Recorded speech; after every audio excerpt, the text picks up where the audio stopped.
fome, temos sede. E há lugar em nossa vida para a Tua palavra. Há lugar em nossa vida para a Tua voz que nos traz vida. Muito obrigada, Senhor. Fala conosco. Guia-me, Senhor, nesta palavra agora. No compartilhar da Tua palavra. É o que eu te peço no nome de Jesus. Amém, Senhor. Amém. Glória a Deus. Eu não sei se tem como a gente acender um pouco mais as luzes. Eu gostaria de ver um pouco mais as pessoas. Amém.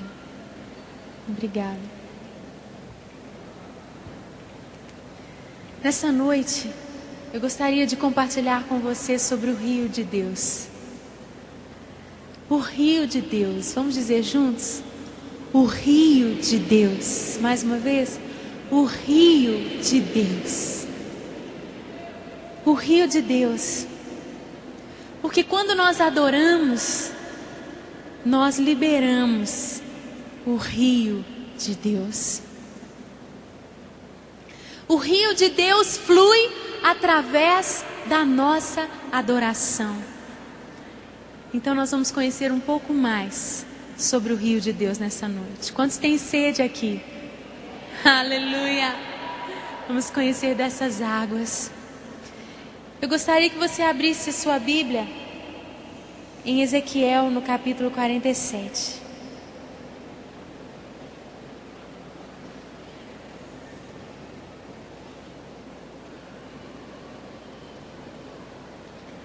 Ezequiel 47.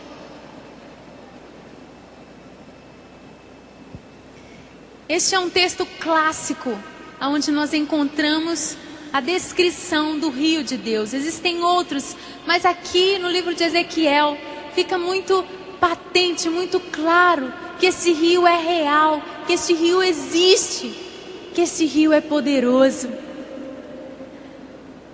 Uma das outras passagens em que nós encontramos o rio de Deus, você não precisa abrir, está lá em Apocalipse, no capítulo 22, no versículo 1, a primeira parte do verso, e nós lemos então nas últimas páginas da Bíblia a descrição do rio que diz: então me mostrou o rio da água da vida, brilhante como cristal, que sai do trono de Deus e do Cordeiro. E é interessante que aqui em Ezequiel, logo nos primeiros versos, nós também vemos isso, que o trono de Deus, do seu santuário, no templo, lugar de adoração, é o lugar de onde flui o rio, as águas de Deus. Lá em Apocalipse nós lemos: do trono sai um rio da água da vida. Do templo, do lugar de adoração, descrito em Ezequiel, sai o rio de Deus. Diga comigo: o rio de Deus flui do trono de Deus. Esse é o primeiro aspecto que nós podemos enfocar hoje, porque o trono de Deus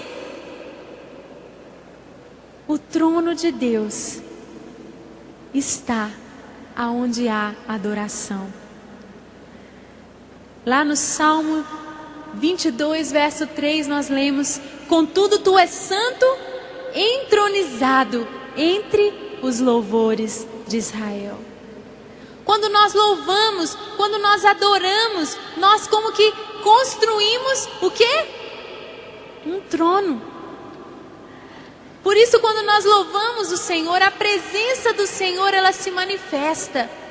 Existe algo especial quando cantamos louvores, quando adoramos o Senhor, porque a presença do Senhor, ela se torna quase que palpável no nosso meio, porque Ele vem, Ele se assenta no trono de adoração.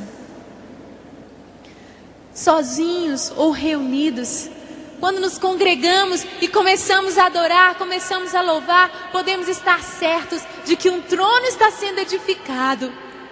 E aonde o Senhor é entronizado, Ele se manifesta. O rio de Deus começa a fluir quando o trono de Deus está no nosso meio. Mas o trono de Deus, ele fala do reinado do Senhor. Porque quem se assenta no trono é o rei. O trono de Deus fala do domínio do Senhor. Fala da sua autoridade. Então não é qualquer adoração, se é que existe. Existe uma adoração verdadeira, uma adoração falsa, uma adoração meramente por palavras, não sei se pode se chamar isso de adoração, mas não é qualquer adoração que entroniza o Senhor, não é qualquer adoração que traz o trono de Deus, não é qualquer adoração que libera o rio de Deus, mas sim a adoração que não é meramente de palavras, mas uma adoração daquele que se prostra diante do trono de Deus em uma vida de sujeição ao seu reinado, ao seu domínio. Aquela pessoa que apenas abre a boca para cantar, apenas toca um instrumento, não significa que ela está entronizando o Senhor e muito menos ver o rio de Deus sendo liberado. Ele precisa viver uma vida de submissão à autoridade do rei.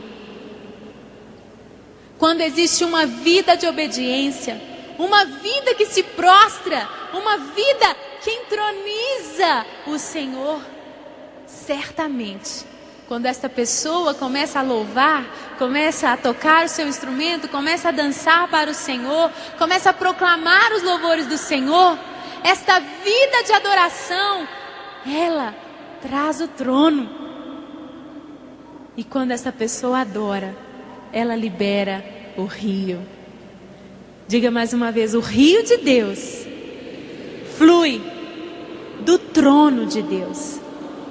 Por isso, gente, que existe muito som seco, existe muita música vazia, não libera o rio.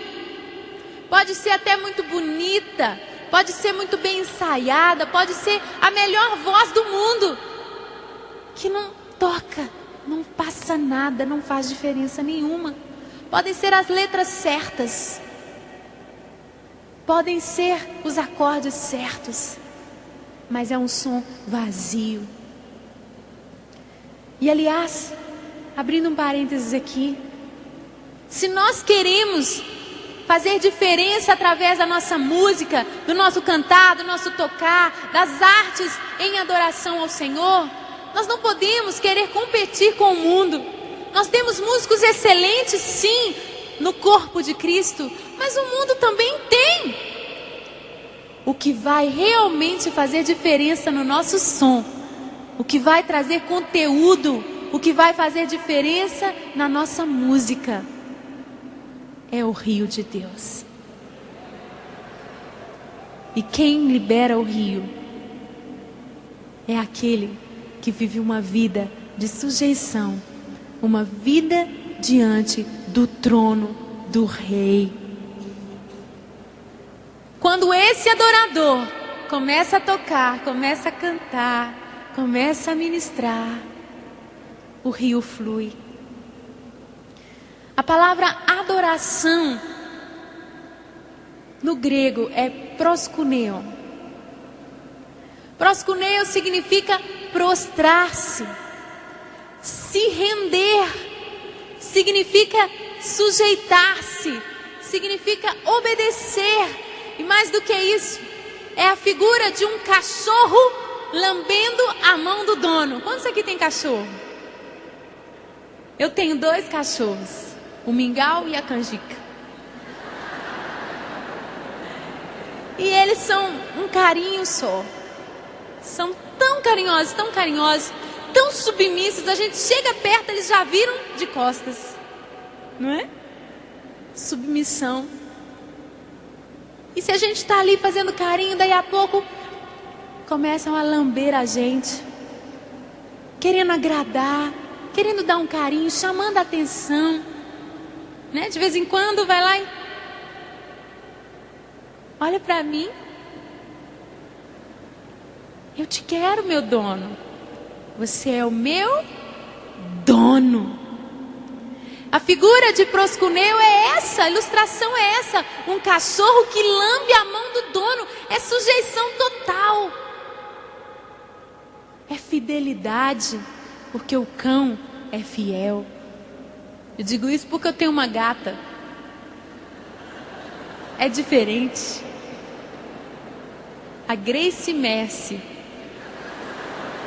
Graça, misericórdia. É tudo que ela precisa, gente. Eu amo a minha gatinha. Mas a figura do cão que lambe a mão do seu dono. O trono, o reinado, o domínio é dizer: Senhor, Tu és o meu amo, Tu és o meu dono, Tu és o meu mestre. A minha vida de adoração entroniza o Senhor. Quando eu adoro, libera o rio de Deus.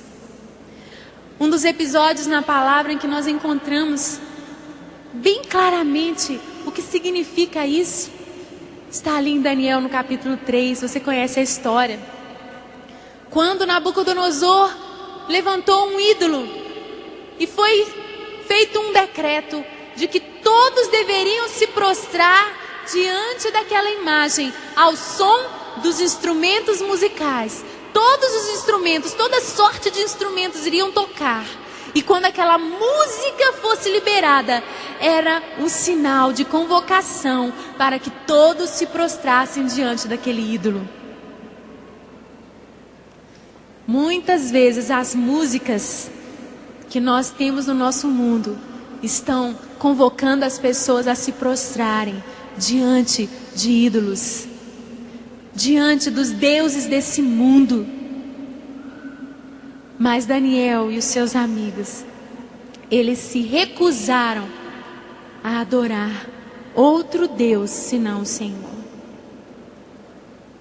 Quando eles dizem que eles não iriam se prostrar, é essa palavra, eles não iam se sujeitar. Não era só um simples ajoelhar, não era só um simples colocar a testa no chão, mas era uma atitude de submissão àquele Deus estranho. Nós sabemos que eles não aceitaram se submeter àquele ídolo, a nenhum outro Deus, arriscando a própria vida. E o Senhor os livrou da fornalha de fogo ardente, aleluia. Mas eles disseram: se o Senhor não nos livrar, nós morreremos. Eles estavam dispostos a pagar com a própria vida, mas não se prostrariam diante de outro Deus. E quantas vezes nós estamos nos prostrando diante de tantos outros deuses por tão pouco? Vamos entronizar o Senhor, ou seja, vamos nos sujeitar a Ele, vamos viver uma vida de obediência a Ele, em todas as áreas do nosso coração, em casa, nos nossos relacionamentos, no nosso trabalho. Vamos adorar ao Senhor 24 horas por dia, 7 dias da semana, não apenas no domingo, não apenas nas 4 paredes da igreja, não apenas na nossa religião, mas vamos fazer da nossa vida uma vida que se prostra diante do trono do Senhor. E nós veremos, quando abrimos a nossa boca, o Senhor será entronizado e o rio de Deus vai fluir. Certa vez perguntaram a Don Moen, vocês conhecem o Don? Ele recebeu uma pessoa que perguntou para ele: como que eu faço para ser um líder de louvor como você? Eu quero muito ser como você. Sabe o que ele respondeu? Olha, é meio difícil eu te dar uma resposta, porque começa com o jeito que eu arrumo a minha cama quando eu acordo de manhã. É a minha vida.